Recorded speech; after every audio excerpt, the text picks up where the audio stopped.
एक छोटे से भारतीय गांव में, जहां चारों तरफ हरे भरे खेत थे और हवा में मिट्टी की खुशबू घुली थी, वहां एक कबूतर रहता था।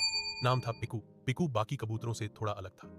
उसे ऊंचा उड़ना, आसमान से गांव को देखना और ठंडी हवा में पंख फैलाना बहुत पसंद था। हर सुबह वो उड़कर देखता किसान खेत जोत रहे हैं, बच्चे तालाब के पास खेल रहे हैं और मंदिर की घंटियां धीरे धीरे बज रही हैं। लेकिन पिकू के दिल में अकेलापन था।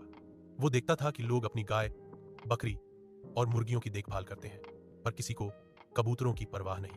हर शाम वो एक बूढ़ी औरत के घर की वाओ! छत पर बैठ जाता, जो अपने पति की तस्वीर के सामने दिया जलाती थी। उसकी आंखों में अकेलापन था, जैसे किसी का इंतजार हो। एक ठंडी रात उस औरत ने आसमान की तरफ देखते हुए कहा, काश मेरे पास एक मुर्गी होती जो मेरा साथ देती, थोड़ी गर्माहट देती। चांदनी हवा के साथ उसकी दुआ को अपने साथ ले गई। रात गहरी हुई। पिकू उसी बूढ़ी औरत के घर की दीवार पर सो गया। तभी चांद की हल्की रोशनी उस पर पड़ी और अचानक उसकी देह चमकने लगी। धीरे धीरे उसकी पंख सिकुड़ने लगे और जब सुबह हुई, वो कबूतर नहीं रहा, वो अब एक मुर्गी बन चुका था। सुबह बूढ़ी औरत बाहर निकली तो उसने देखा दरवाजे के पास एक प्यारी सी मुर्गी बैठी है। उसकी आंखें बड़ी और मासूम थीं। औरत ने मुस्कुराकर कहा, अरे तू कहां से आई मेरे घर? वो उसे प्यार से गोद में उठाकर बोली, अब तू ही मेरी साथी है। तेरे नाम रखती हूँ हेमा।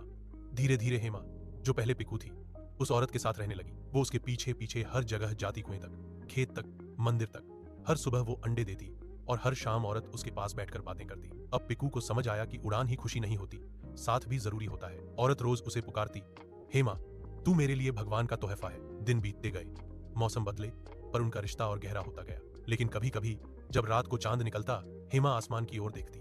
वहां दूर उड़ते कबूतरों को देखकर उसका दिल थोड़ा भर आता। तभी हवा में उसे एक धीमी आवाज सुनाई दी, जैसे खुद चांद बोल रहा हो, क्या तुझे अपने पंख याद आते हैं हेमा? हेमा ने धीरे से कहा, हाँ, पर अब मेरे पास पंख नहीं, पर प्यार है और वो मुझे उड़ना सिखाता है। चांद मुस्कुराया और बोला, जिस दिल में प्यार हो वो बिना पंखों के भी उड़ सकता है। समय बीता। बूढ़ी औरत अब बहुत कमजोर हो गई थी।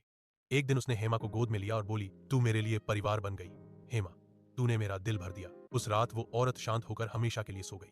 हेमा पूरी रात उसके पास बैठी रही बिना आवाज के। सुबह जब गांव वाले आए, उन्होंने देखा औरत की कब्र के पास एक सुंदर पेड़ उगाया था।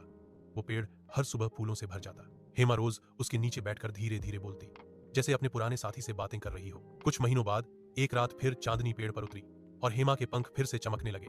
धीरे धीरे वो फिर से कबूतर बन गई, वही पिकू। लेकिन इस बार उसने उड़ान नहीं भरी। वो पेड़ की शाख पर बैठी, नीचे देखा और धीरे से कू कू की एक आवाज, जिसमें था प्यार, शुक्रिया और अलविदा। फिर उसने अपने पंख फैलाए, आसमान की ओर उड़ी, पर अब वो अकेली नहीं थी। उसके दिल में उस औरत की याद और प्यार हमेशा के लिए बस गया था। गांव वाले आज भी कहते हैं, हर पूर्णिमा की रात एक कबूतर उस पेड़ के चारों ओर चक्कर लगाता है, धीरे से कू कू करता है, जैसे किसी पुराने दोस्त को याद कर रहा हो।